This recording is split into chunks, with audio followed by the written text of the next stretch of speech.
What would you do if your own brother stood in front of the entire family and claimed your grandfather's legacy as his own, knowing it was a lie? That's exactly what happened to me. 4 days after we buried Grandpa, we gathered again, this time for a housewarming party my brother Josh was throwing in Denver. New job, new girlfriend, new condo downtown with a rooftop view of the mountains. Josh liked big reveals, spotlights, center stage moments. He always had. I was sitting near the window holding a glass of sparkling cider and listening to Teresa, his girlfriend, talk about how stylish but masculine their new place was when I saw Josh raise his glass. "I'd like to make a toast," he announced, beaming. Everyone turned. Of course they did. His voice had that watch me edge. I already knew he'd planned this moment. To new beginnings, new homes, and... He paused dramatically, just enough to make people lean in. To Grandpa's memory. A respectful silence fell over the room. My chest tightened. Grandpa's death had been sudden. A stroke. No warning, no goodbye.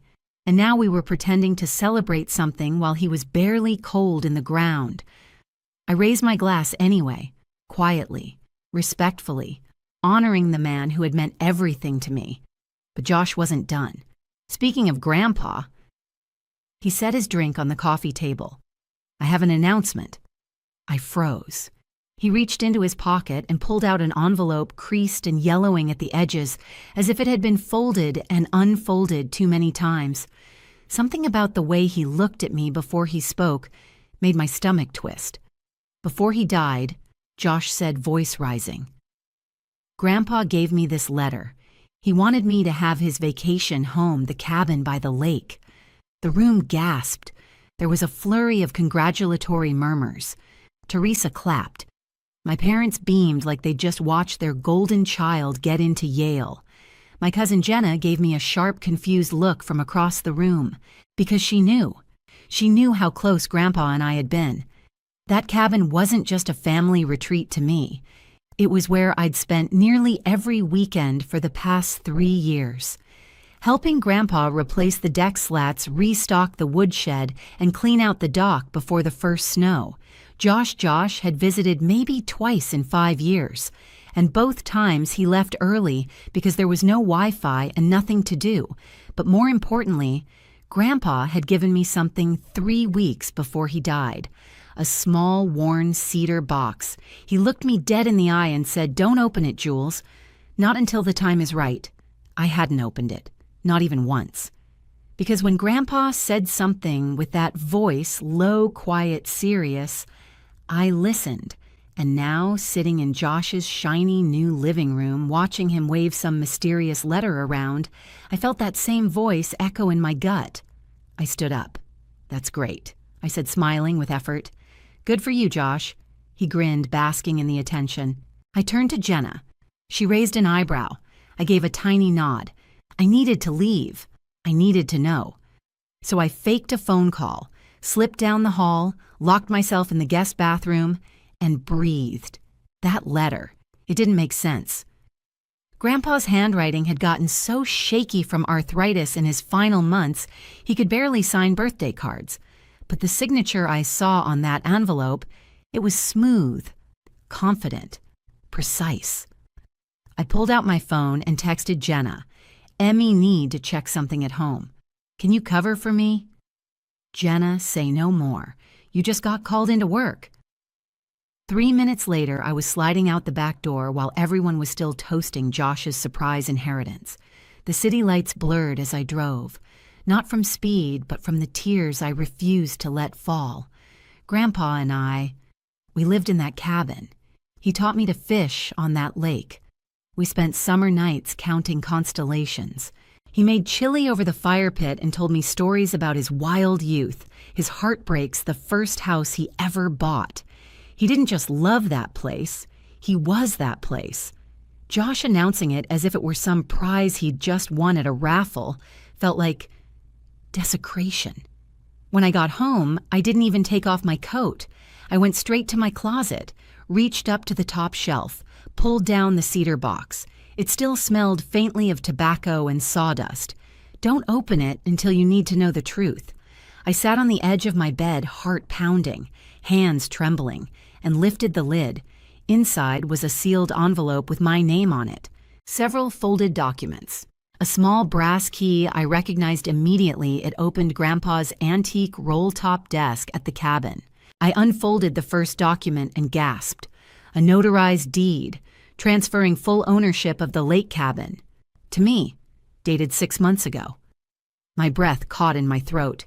He'd already given it to me, officially, legally, before he died. The letter was next, the handwriting uneven, delicate, unmistakably Grandpa's. My dearest Jules. By the time you read this, I'll likely be gone. I've decided to give you the cabin while I'm still alive to avoid any complications. He went on to say how much he loved that place, how Josh never really cared for it except when it was convenient, how he'd filed everything with his lawyer, Harold Thompson. The cabin is legally yours already. This isn't part of my will or estate. I stared at those words. Josh lied. He fabricated a letter and told our entire family a story he knew wasn't true. My phone buzzed again. Josh Nice disappearing act. Don't worry, you can still visit the cabin if you ask nicely. I stood up. No more pretending. No more silence. It was time to go back. Not with rage, not with drama, but with the truth. And the truth cuts deeper than any lie. The ride back to Josh's house felt longer than it should have. Each red light was a countdown to confrontation. I kept glancing at the passenger seat where Grandpa's cedar box sat like a loaded weapon. Not one I wanted to fire, but one I knew I might have to. I wasn't coming to blow up the party. Most guests would be gone by now anyway. That was the point. I texted Jenna as I parked 2 blocks away. Me. How many people still there? Jenna, just family now. Most left after dinner. You coming back? Perfect. I didn't need an audience. I needed clarity. And maybe, just maybe, a sliver of justice. I picked up the box and walked slowly toward the house. Each step felt heavier than the last. The box wasn't large, but it carried the full weight of Grandpa's trust and my heartbreak. When I knocked, Josh answered the door. He looked surprised, but not surprised enough. He knew I'd be back.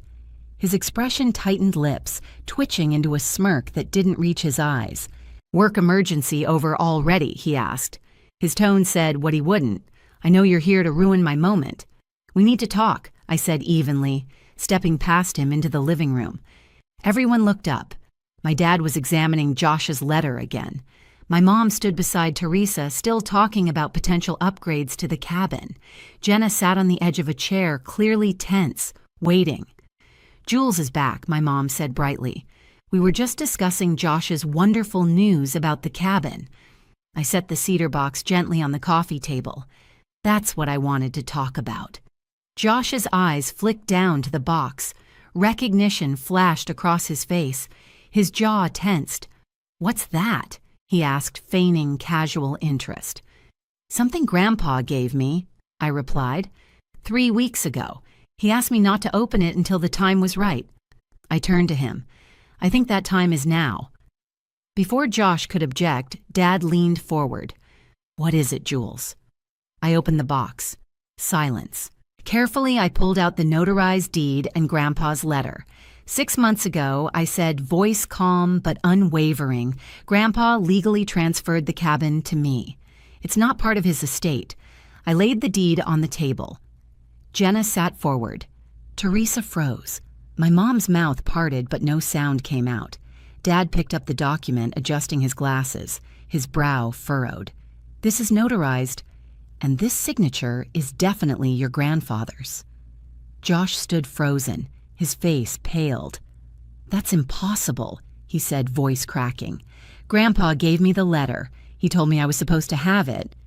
"May I see that letter again?" I asked. Dad hesitated, then handed it over. I placed it side by side with Grandpa's real letter. The difference was glaring. Josh's letter was written in a hand too smooth, too deliberate, lacking the characteristic wobble of Grandpa's arthritis. The signature practically traced. Mom leaned in, examining both. She looked up slowly. "Josh." Her voice was hushed. "Did you forge this?" Josh didn't answer. The silence spoke for him. Teresa slowly stood. "I think I should go," she murmured, grabbing her purse. "Wait, Teresa, it's not what it looks like," Josh called after her, but the front door clicked closed behind her. Gone. The air in the room turned heavy. Dad was still studying the deed, flipping it over, confirming stamps, seals, signatures. "I don't understand," he said, finally turning to Josh. "Why would you announce this without knowing it was real? The will hasn't even been read yet." Josh flushed with embarrassment, eyes darting. I was at Grandpa's lawyer's office last week. Thompson mentioned the cabin wasn't in the estate. I figured it meant Grandpa left it to me early. He wouldn't tell me more because of confidentiality, but I knew what it meant." He swallowed. "I thought, if I just announced it first, maybe what Mom pressed." Josh's voice cracked. "Maybe people would believe me for once. Maybe I could finally have something that mattered to Grandpa." His words hung in the air like smoke, thick, ugly, unspoken resentment rising to the surface. I stared at him. "Everything, Josh. What are you talking about?" "You were always his favorite," Josh snapped. "Always visiting him, always fixing things, always being the perfect grandchild.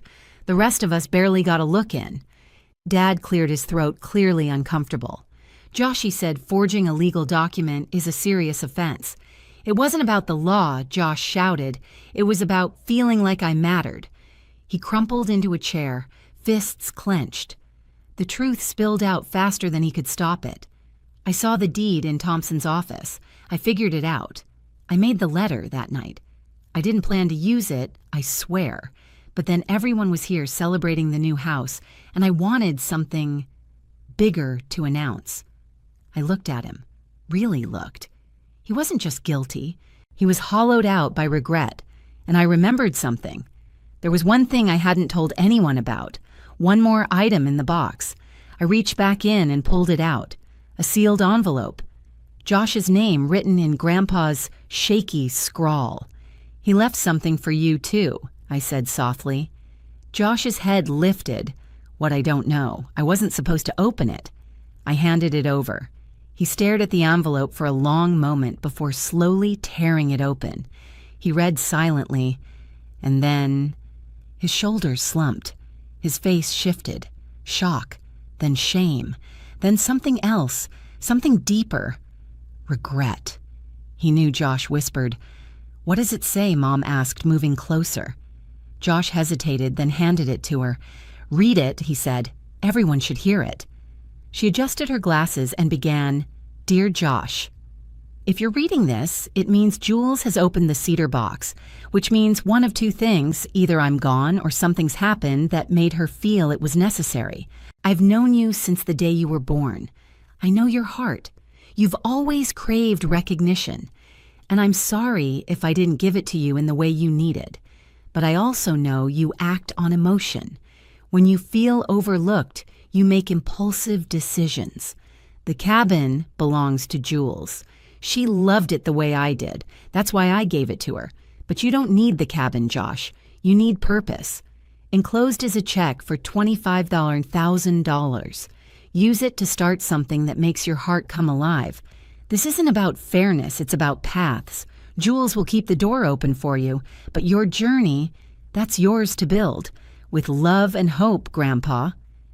When she finished, no one said a word. Josh clutched the check in his hand, his fingers trembling. "He saw right through me," he whispered. Dad nodded slowly. "Your grandfather was a perceptive man." Josh looked at me. Really? Looked at me maybe for the first time in years. "I'm sorry, Jules," he said. "I had no right. I wasn't ready to forgive." But I nodded. Because sometimes that's where healing begins. Josh's words echoed through the room like a confession no one was ready for. "You were always Grandpa's favorite." His voice wasn't angry anymore. It was tired, scraped raw, and somehow that hurt more than if he'd shouted it. Dad exhaled slowly and sat down beside him. Mom hovered still, holding the letter, her face a blend of concern and disappointment. Jenna didn't say anything, but she met my eyes from across the room. Her look said it all. "You okay? Was I didn't know?" Because for the first time, I saw Josh not as the self-absorbed showboat he'd always been, but as a brother who had been silently drowning in a sea of comparison and resentment. You always got everything, Josh repeated, staring at the carpet. Time with Grandpa, his attention, his stories, his trust. I blinked. You had those things too, Josh. You just didn't want them until you thought they were slipping away. He looked up at me, eyes glassy. You don't get it. By the time I realized what I was missing, it was too late. You had the bond, the traditions, the porch swing talks. I was just background. My father cleared his throat, visibly struggling to maintain composure. Josh, we all feel left out sometimes, but lying to the people who love you, it only makes it worse. Josh let out a bitter laugh. Love Mom couldn't wait to talk about cabin renovations, like it was hers. Mom opened her mouth, then shut it. Her face flushed with shame. I reached back into the cedar box. There's something else, I said quietly. They all turned toward me again. I pulled out a small photo album, worn leather corners bent. The kind of thing you kept in a drawer, not on a shelf. This was in Grandpa's desk. I didn't know he had it until I went to the cabin a few weeks ago. I opened it slowly. Photos spilled across the pages, Josh and me as kids, building sandcastles at the lake, roasting marshmallows with Grandpa fishing off the dock. In one, Josh was grinning with his front teeth missing, holding up a frog like it was a prize. Josh moved closer. His eyes darted across the pages. I don't remember most of these. He did, I said. He kept them all. I flipped to the last page. A newer photo, Josh at his college graduation, shaking hands with the dean. I thought Grandpa didn't even come to that, Josh whispered. He didn't, I said softly. But he printed the photo from your Facebook. He showed it to me the next time I saw him. Josh sat down hard like someone had knocked the wind out of him. Why didn't he ever tell me? I think he was waiting for you to come around, I said. He never stopped hoping. There was a long silence. Jenna finally spoke, her voice soft but firm. So what happens now? It was the question hanging over all of us. I closed the cedar box and rested my hands on top of it. Now we try to honor what Grandpa actually wanted. The mood in the room shifted. Tension gave way to something heavier, reflection. Josh nodded slowly. He left this for both of us, didn't he? In his way, yes, I said. The cabin, the letter, the check. He knew what we needed, not what we wanted. A few minutes later, the gathering broke up. Mom and Dad left together, quiet, thoughtful.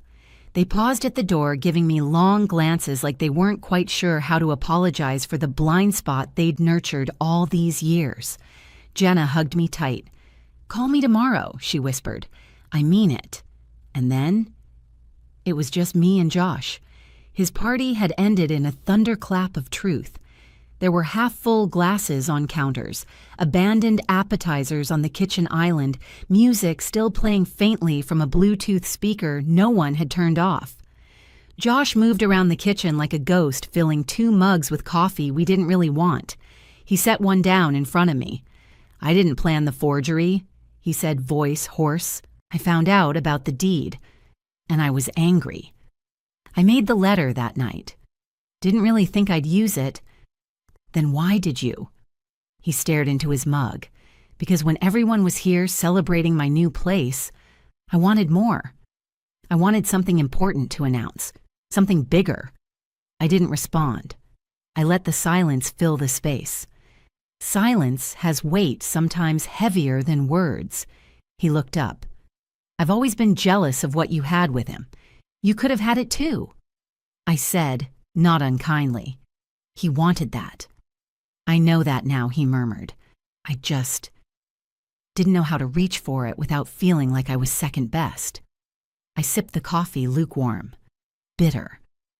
Josh glanced at me again. "What are you going to do with the cabin?" It was the first time he'd asked with genuine curiosity, not entitlement. I thought for a long moment.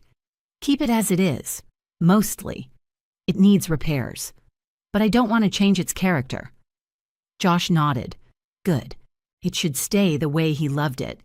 You're welcome there, I said quietly. He blinked. Even after what I did, the cabin was meant to bring family together, not drive us apart, I said. That doesn't mean I'm not still angry or that I trust you completely. But the door is open. Josh let out a shaky breath. Thank you. We sat in silence again, not tense, not strained, just quiet.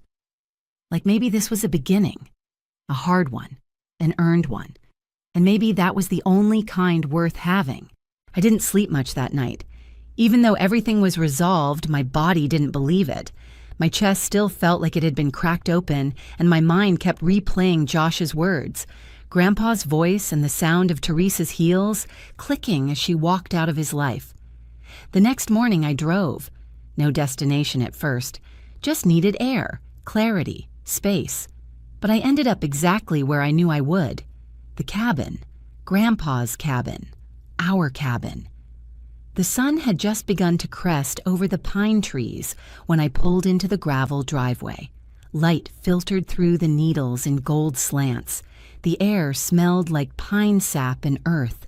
1,000 memories hit me all at once, as if they'd been waiting just out of reach. The porch swing still creaked in the wind. The old fishing rod still leaned by the front door. I reached into my pocket for the brass key from Grandpa's box. The lock stuck like always, and I had to jiggle it just right. Keeps the riffraff out, Grandpa had joked once, his eyes twinkling. Inside, the air was cool and still. It smelled like cedar pipe tobacco and the faint scent of lemon polish. Everything was just as he'd left it. Books on the side table, fishing gear in its corner, and a half-finished crossword on the desk. I stood in the center of the living room and let it all sink in. This wasn't just property. It wasn't even just inheritance. It was history. It was belonging. And somehow, even in the quiet, I could feel Grandpa here, watching, nodding, approving. I took out my phone and texted Jenna. Me cabin's perfect. Not sure how to feel about Josh yet. She responded instantly. Jenna. He's been calling people, trying to explain himself. Your mom's still pretty upset. Not surprised. The fallout from last night's revelations would ripple through our family for a while. You don't undo years of denial and favoritism in one evening. But there was something peaceful about knowing the truth had finally come out. That Josh's narrative had been dismantled not with anger, but with evidence, with dignity, and with love. Because Grandpa had planned it that way. The cedar box, the 2 letters, the check, the key, the brag book. He hadn't just written a will, he'd written a lesson. 3 weeks passed, silence, until I got a text. Josh, can we talk at the cabin? Maybe I stared at it for a full minute before responding. Me Saturday, 10 a.m. I didn't tell anyone. When his car pulled up the driveway, I was already on the porch swing with a cup of coffee, watching the lake shimmer in the sun. He stepped out looking older than I remembered. Not physically, but emotionally. Like a man who had finally stopped pretending he had nothing to regret. He approached slowly, holding nothing but his hands in his jacket pockets. This place hasn't changed at all, he said, looking around. That's the idea, I said, nodding to the chair across from me. He sat.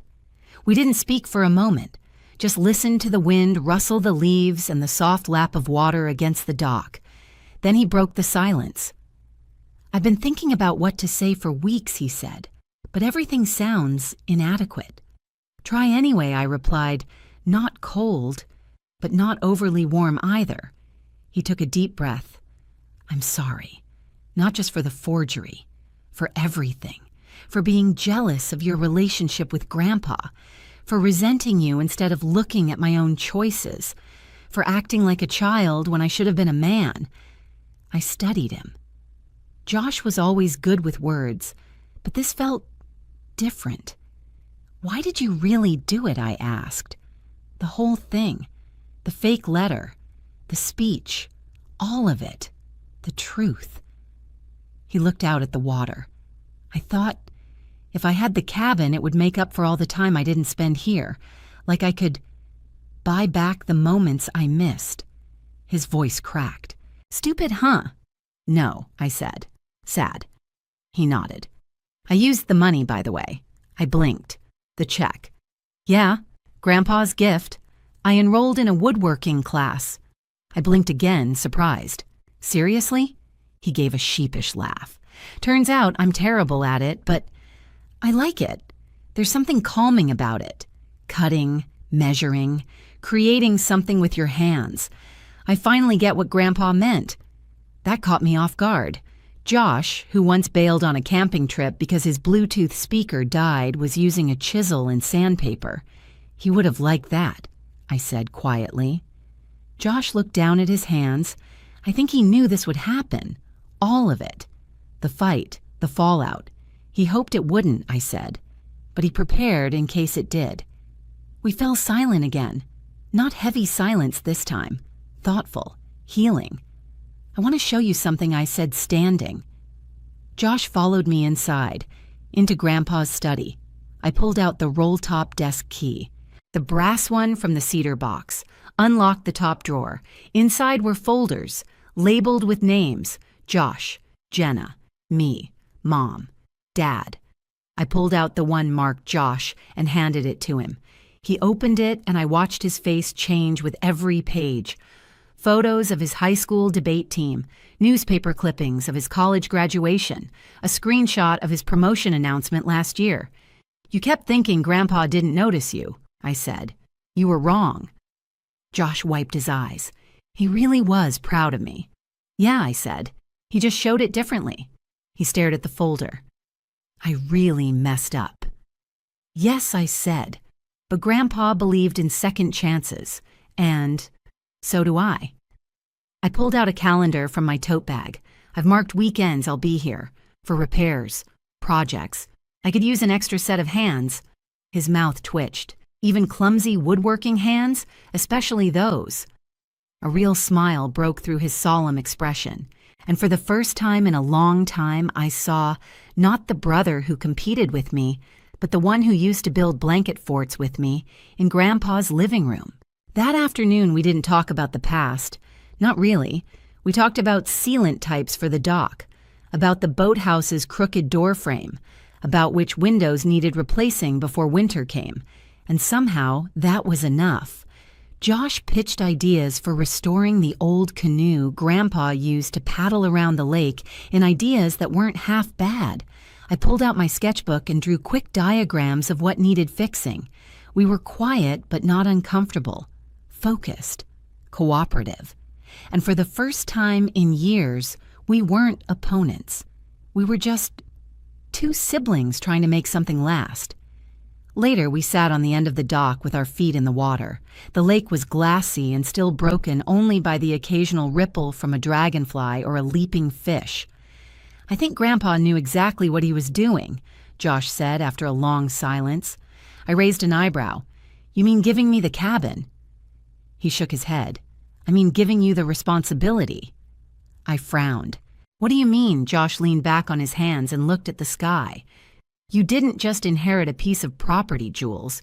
You inherited his role. You're the one who kept this place alive with him, the one who listened, who learned, who showed up. He didn't just leave you a cabin, he left you the heart of this family. I didn't answer at first. The truth of his words hit me like a stone, skipping across the surface of my chest, echoing down to my ribs. I never thought of it that way, I said eventually, but maybe you're right. Josh looked at me, really looked at me. You always made it feel like home. That's why he chose you, not because you were the favorite, because you earned it. I nodded slowly, accepting that, letting it sink in without defensiveness or guilt, and then I stood up and gestured toward the cabin. There's something I didn't show you yet, I said. In the desk. Josh followed me inside. The late afternoon light filtered through the kitchen curtains in gold bars, painting the floor with warmth and memory. We walked into Grandpa's study. The cedar smell was stronger here, mixed with the faint aroma of old paper and pipe tobacco. I opened the desk drawer again and pulled out the thickest folder, the one labeled Brag Book. "This is the big one," I said, placing it on the desk. Josh leaned in as I opened it. Inside were dividers, each labeled with a name. Mom, Dad, me, Jenna, Josh. Each section was filled to bursting. For me, there were photos of me and Grandpa fixing the roof copies of my environmental planning articles, a printout of the email I sent him about finishing grad school. But it was Josh's section that I flipped to. See for yourself. He sat down in Grandpa's old leather chair and turned the pages with care. There were newspaper clippings from his high school awards, a photo of him winning a science fair in 7th grade, printouts from LinkedIn. A handwritten note Grandpa had scrawled, "Josh made team lead.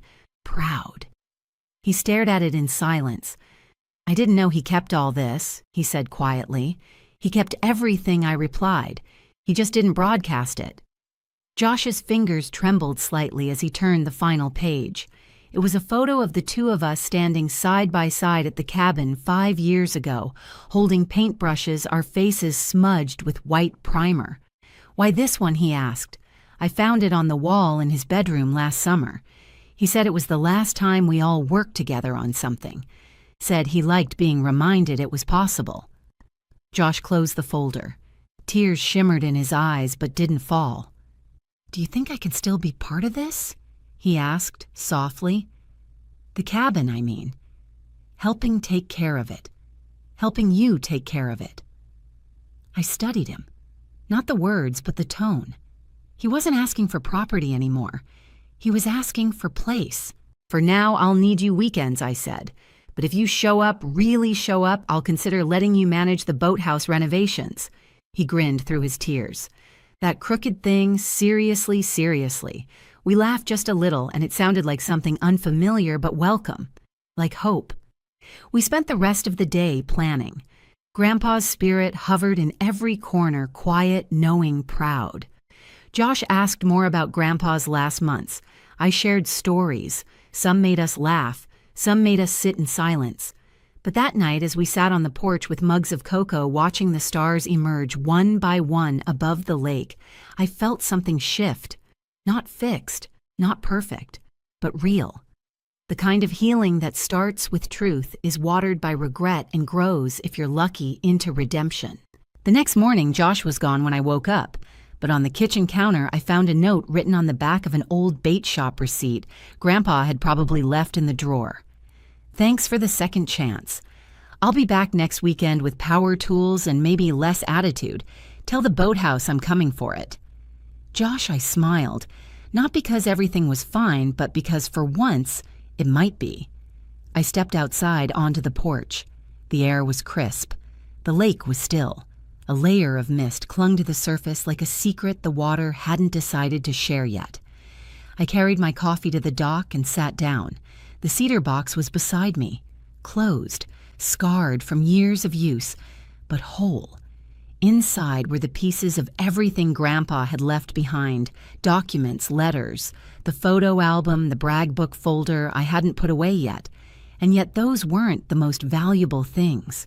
The real inheritance. It was this place, this stillness, this history, and the quiet kind of strength that doesn't demand attention but endures anyway. I stared across the lake and whispered, "I'll take good care of it, Grandpa. I promise." For a long while, I just sat there, listening, thinking, feeling, not just about what had happened, but what it all meant. Josh had tried to take something that didn't belong to him, but he wasn't just trying to steal a property. He was trying to fill a void. And honestly, I understood that. We all crave belonging, legacy, proof that someone somewhere saw us and said, "Yes, you matter." But Grandpa had given both of us that in different ways. He gave me the cabin because I showed up weekend after weekend, not out of duty, but love. And he gave Josh something else a chance to reset his path, to stop chasing approval and start chasing purpose. Not everyone gets that, and Josh nearly didn't. But he had something rare, something fragile, a sibling who was tired of competing and ready to build something better. That afternoon, I went back inside and opened the desk one more time. I pulled out a clean notebook Grandpa had tucked beside his old binoculars. Inside the front cover, in his shaky handwriting, he'd scribbled, "Start fresh. Keep track. Stay curious." I wrote the date. Then, week 1. Boathouse repairs. Josh offered to help. No guarantees on his measuring skills. I smiled and closed the book. It was the beginning of something new, not just for me, for us. The cabin would never be the same without Grandpa. But maybe that was okay, because now it was mine to protect, to preserve, to open up again on my terms. A few weeks later, Josh showed up with 2 toolboxes, a sheepish grin, and a bag of gas station donuts. We spent the day tearing out old boards from the boathouse deck. He cursed. I laughed. He measured wrong. I rolled my eyes, but he kept showing up, weekend after weekend. And one afternoon, as we painted the porch steps, he turned to me and said, "I used to think you winning meant I had to lose. But Grandpa was right. We were always meant to build different things."